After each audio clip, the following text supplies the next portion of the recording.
Okay, so this is the third micro lab. This is the one on using the project tool properly.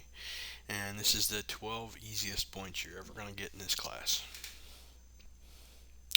So, gonna skip some of the stuff we've covered in the others because it should be getting a little bit old hat. So, in Canvas, there is a data set to download for this, and it is located below the link, the header, text header that tells you that this is this section of material. And basically what you're going to do is download it, extract it, and then once you've done that, you can take catalog and move it wherever you need to move it if you have to move it, or you can, if you're doing it from a hard install or on your computer with the software instead of running on Citrix or something, you can just attach to that folder just like we've done 100 times in all the previous exercises.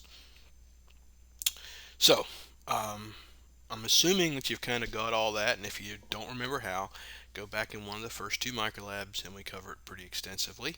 But ultimately, you're going to open up a nice blank map like this and get started.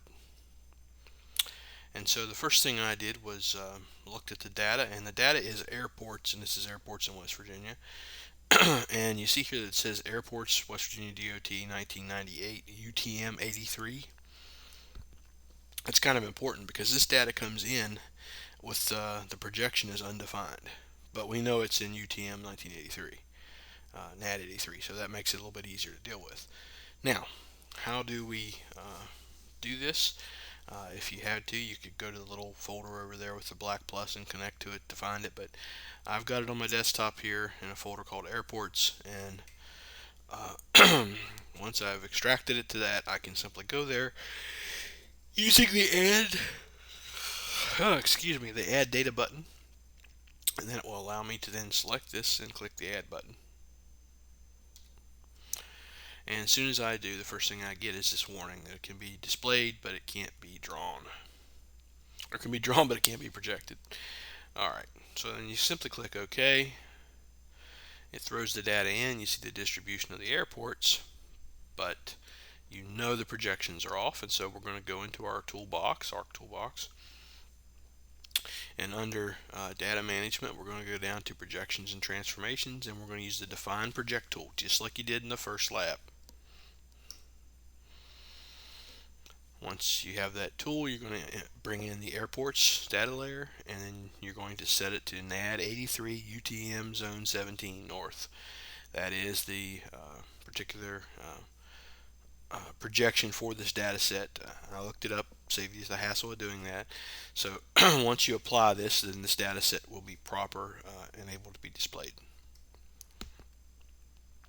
Once you do that, you can right click on your data over there in the layers and look at the layer properties, and you'll notice that when you look at the extent, you see the numbers are in meters, and you'll notice that the values are much higher than what you would see with angular degrees, which makes sense. And if you look down at the data source, lo and behold, projected coordinate system NAD 83 UTM zone 17 north, transverse Mercator, etc., indicating that it is in fact now what you said it was supposed to be. So now that we've got our data in there and it has been properly defined, and that happens sometimes, you'll get data that's not projected or data that's projected but the information's missing. In these cases, you just have to go in and take care of it. Now, the download site let me know what this data was going to be projected in, and so I knew that, so I went ahead and fixed it. Now comes the lab part, and this is, like I said, the easiest well point you're ever going to get. You're going to change the projection to something else. Now, remember, the define projection tool, which is the one we just used, that just changes the label. All the other information was already in there. We just identified what it actually was. Now we're going to change it to something completely different, and we're going to change it to Web Mercator. Okay, so now we're going to pick up where we're going to actually go through that process of changing the projection. So we have our data set that has been properly projected, or at least it was properly projected. We just had to define what that projection was. Now we're going to change it. So again, data management, projections and transformations, and we're going to go down to the project tool, not the define projection tool, the project tool.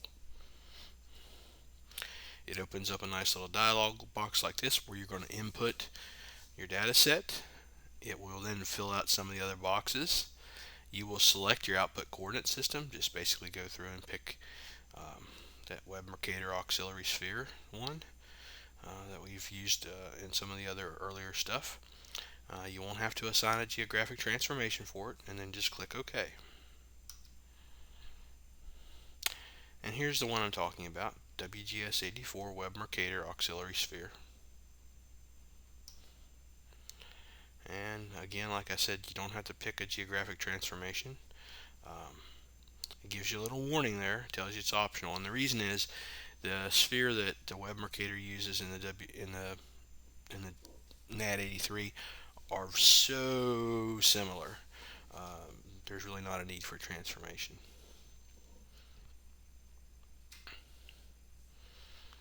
So once I click OK, I run the tool, I get a brand new data set. And you'll notice it says airports WVDOT 1998 UTM 83 PR. And that's basically the default nomenclature for the name. I didn't change anything, and it indicates that it has been projected now. So the question is, did it work? If you look at the layer properties, you'll see that you now have these new numbers, and if you go down to the projected coordinate system information, you see that it's now listed as WGS 1984 Web Mercator auxiliary sphere, which is what we wanted. And so that tells us all that we need to know, that it was in fact done correct. And so that's how simple it is to actually change the projection on something from one projection to another. You just have to select what you want it to be, and then it makes a brand new file. That's how you can tell you did it correctly. If you don't end up with another file in your layers, well, that means you used the wrong tool. So what I want you to do now is copy your layer properties just like I had before this little text box come on here. Take a screen grab of it and upload it as a file response for the quiz for this third microlab. And stay tuned, you'll have another one coming later this weekend or the first part of next week. Have a good weekend. See you in class. Bye-bye.